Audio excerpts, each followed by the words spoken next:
Good morning. So, today we're going to read The Amazing Christmas Extravaganza by David Shannon. And then after that, I'm going to have to go pillage for other Christmas notes. All right, here we go. It all started with one little string of tiny white Christmas lights. In the past, Mr. Merriweather had been very happy celebrating Christmas with his wife and their children. Matthew and Sarah each year made a big show of getting the box of ornaments down from the attic. Then the Merriweather family decorated the tree together and hung a wreath on the front door. But this Christmas was different.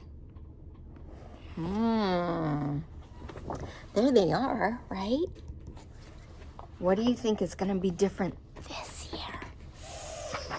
Let's find out. This year, we're really going to celebrate Christmas, he announced. This year, we're going to put lights on the house. They were all very excited. Mrs. Merriweather clapped her hands and Sarah hopped on one foot because that is excitement. Then Mr. Merriweather hauled his ladder outside and tacked up a small string of white lights around the front window. "That's fine," he said, admiring his handiwork. He left the lights on all night so he could see the glow from his bedroom, and he went to sleep a happy man. Well, there you go. A string of lights around the window. That's new. That's exciting. He looks like a happy fella, doesn't he? Kind of a shrimpy string of lights you got there, pal. Mr. Merriweather stopped shoveling and turned to see Mr. Clack, his neighbor from across the street. "Wait till you see my house," Mr. Clack bragged. "I've got 17 strings of lights, and they blink on and off." Mr. Merriweather suddenly was embarrassed. "Well, I'm not done yet. You wait till I'm finished, and then I guess you'll see something." He pulled his hat over his ears and went back to shoveling. Oh my, competition, right? Let's not try to up one another. It never turns out well, does it? No. Well, here we go. That afternoon, Mr. Merriweather gathered up his kids and drove the station wagon to 5 big department stores. He bought so many Christmas decorations that he couldn't close the tailgate. He could barely wait to get home to put them all up. "Can we really afford all that?" Mrs. Merriweather asked when she saw the decorations. "Of course we can, honey," Mr. Merriweather said. "It's Christmas." Like that means you can afford something more. Anyway, that night he peeked out of his bedroom window and saw Mr. Clack staring up at the new display. He chuckled to himself when Mr. Clack kicked some snow and stomped home. Should you do things just to make somebody else upset? No. Silly men. Watch what they do. The next day, all of the Merriweather's neighbors stopped by to tell them how wonderful his house looked. He had never gotten so many compliments. They made him feel giddy and full inside, like he'd just eaten a big dinner. But still, he thought, there there was room for improvement. Every morning for the next week, Mr. Merriweather fired up the old station wagon and went in search of more decorations, which he carefully added on to his house with the seriousness of a true artist. Every evening, the neighbors and their kids came out to see the new wonders sprouting from the House of Lights. "Magnificent!" the neighbors exclaimed. "Awesome!" Matthew's and Sarah's friends told them they were lucky to have such a great dad. "Yeah," Matthew said, a little puzzled. "He's really something."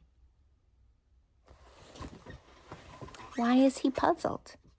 I bet we're about to find out, huh? Mrs. Merriweather tried to be understanding, but she was worried. Christmas Day would soon be here, and it seemed that her husband could only think of colored lights and plastic candles. She was relieved when Mr. Merriweather told her that he'd been to every store he could find and there was nothing left to buy. Then she heard a hammer banging and a saw buzzing in the garage. Uh-oh. Short-lived relief. Several days later, Mr. Merriweather unveiled what he had made. "It's truly an extravaganza," the neighbors gasped. Mr. Merriweather flipped a switch, and a recording of the 12 Days of Christmas blared out of the loudspeakers. Life-size wooden cutouts filled the yard, representing each of the 12 days. There were maids a-milkin', geese a-layin', lords a-leapin', even a partridge and a pear tree. "And this is nothing," shouted Mr. Merriweather. "You should see what I'm building next." "Terrific," muttered Mr. Clack. "I like celebrating Christmas as much as the next guy, but this is ridiculous." Mr. Merriweather was no longer thinking about Christmas, however, obviously. He was thinking about bigger, brighter, more. And is that what Christmas is about? Bigger, brighter, more? No. The next night, Mr. Merriweather was back at work on his extravaganza. "You'd better come down now, dear," Mrs. Merriweather called up to him. "The children are in the Christmas program tonight." "Sorry, no time," Mr. Merriweather mumbled through a mouth full of nails. "I've got too much to do. You go on without me." It was hopeless. Mrs. Merriweather tried to explain to Matthew and Sarah that their father was a busy man. "I think he's gone a little wacko," Matthew said. "Hush," his mother scolded. "Don't talk about your father that way."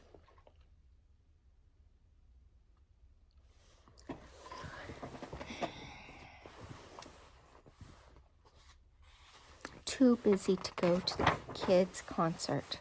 Oh, wow. Here we go. Look at this. See all of that? It says Mr. Merriweather worked.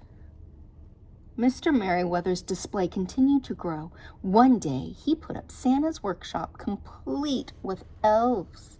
The next day, he added giant snowmen made of styrofoam. And finally, he built a 50-foot Santa with a mechanical arm that waved.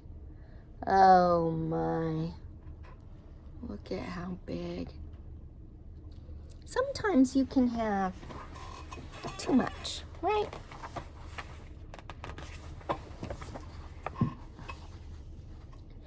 People from 3 counties away brought their children to see the now famous Merriweather front yard.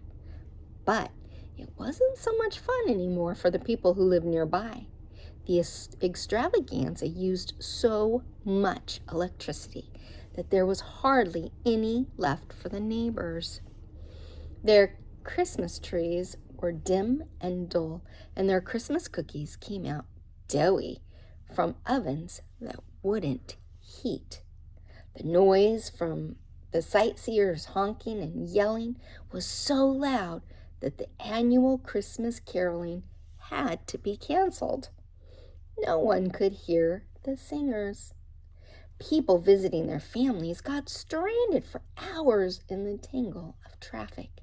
Sometimes they just gave up and went home. Mr. Merriweather didn't even notice. He sat snugly in his brightly lit home, humming along with the 12 days of Christmas.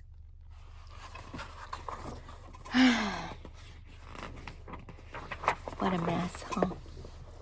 Let's see. Finally, the neighbors decided something had to be done. On Christmas Eve, they held a meeting at Mr. Clack's house. "Let's call the cops," someone shouted. "Let's take him to court," screamed another. "Now, wait a minute," said Mr. Clack. "We don't want to look like a bunch of Scrooges." Just then, all the lights in the neighborhood went out. Up and down the street, everything was black. Everything, that is, except the Christmas extravaganza, which glowed brighter than ever. "That's the last straw," roared Mr. Clack. "I don't care what people think. I say we tear it down ourselves tonight." Everyone yelled in agreement. Then they armed themselves with tools of destruction and swarmed over to Mr. Merriweather's front yard, slashing, bashing, trashing everything in sight. Yikes, that's going to be a mess, huh? Is that the way to handle things? Probably not. But, Mr. Merriweather and his wife woke in mid-air. "Oh my! Oh no!" he wailed. "What is it?" cried the children, running into their room. "I think it's an earthquake," Mr. Merriweather exclaimed.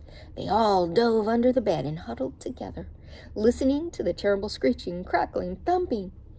It lasted all night long. Finally, the noises stopped. Mr. Merriweather poked his head out from under the bed. It was morning, Christmas morning. He ran downstairs, opened the front door, and couldn't believe what he saw. What did he see? What did he see? He saw Christmas. The Christmas extravaganza was gone. Yesterday, giant snowflakes, Santa Claus, reindeer, lights had decorated his house and yard. Now, there was nothing but a huge pile of sputtering rubble. Mr. Clack and the rest of the mob were still standing around. Their heavy breath steamed in the cold air. "I guess that'll teach you to muck up our neighborhood," Mr. Clack sneered. Uh-oh. There he is, Mr. Clack.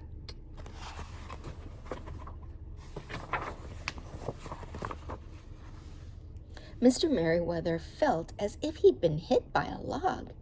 He could barely talk. But I was just celebrating Christmas," he said. "I didn't know it bothered you. I thought you liked it." The neighbors were silent.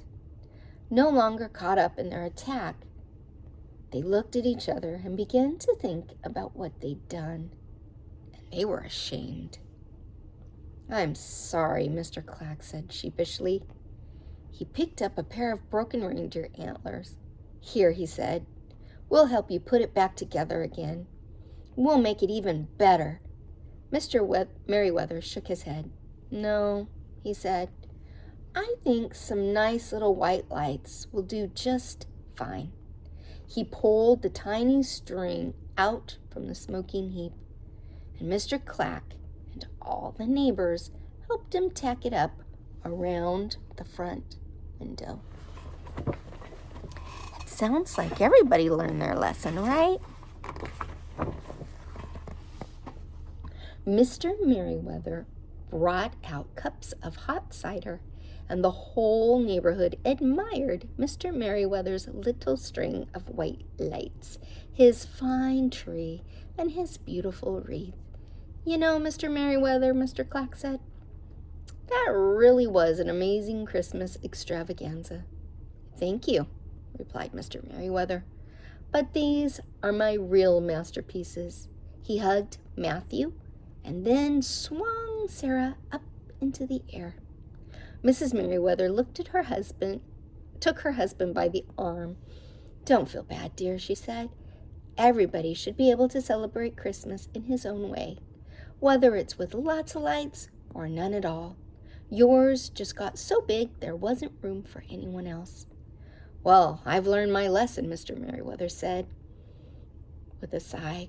I guess I just got carried away. I think everyone did, Mrs. Merriweather said, but I'm proud of you. I didn't know you were so artistic. Mr. Merriweather smiled. He gazed at his children, his friends, and his big mound of junk. He noticed that several large pieces of wood were still in good condition. He wondered out loud. How many days till Easter? Oh no, did he learn? Did he? Look, there's Easter. Silly Mr. Merriweather. So we can get ourselves very, very distracted, in the wrong things. We need to keep our priorities straight. Well, I hope you enjoyed our story. I love you. Mwah.